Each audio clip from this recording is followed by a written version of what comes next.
Mon prénom. Je m'appelle Abel et j'ai 20 ans. Moi, c'est Valentin. Salut, je m'appelle Lilian. Et moi, je m'appelle Victoria.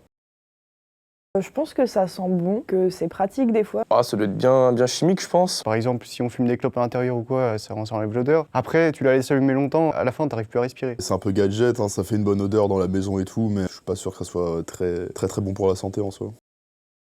Ça diffuse, hein. Ça fait des petites bulles, c'est rigolo, c'est sympa. Si tu mets des huiles essentielles qui sont vraiment naturelles et qu'il n'y a pas de produits toxiques ou quoi, peut-être que ça peut être bien. Je pense à un coup marketing. C'est sympa sur la courte durée, ça sent bon, mais après, la fumée, c'est toxique.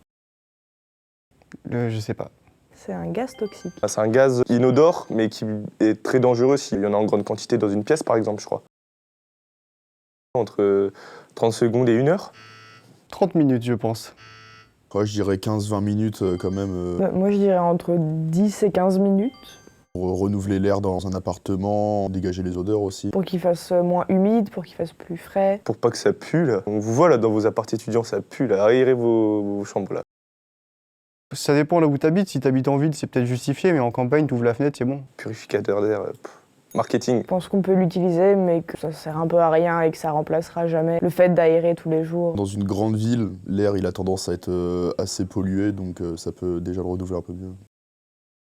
Ça aussi, c'est du marketing. Vu l'effet des plantes sur le CO2, ça peut être pas mal d'en absorber, du coup d'avoir un air qui est un peu mieux. Les plantes, elles font leur travail, elles prennent de l'air, elles en ressortent, elles rejettent un gaz certainement, mais une plante dépolluante, non. L'oxygène, du diazote, du CO2, des trucs dans le genre. Hein. Si je me rappelle bien de mes cours de physique-chimie, je crois que c'est quelque chose comme 80% de diazote, 19% de dioxygène et 1% d'autres gaz. Ouais.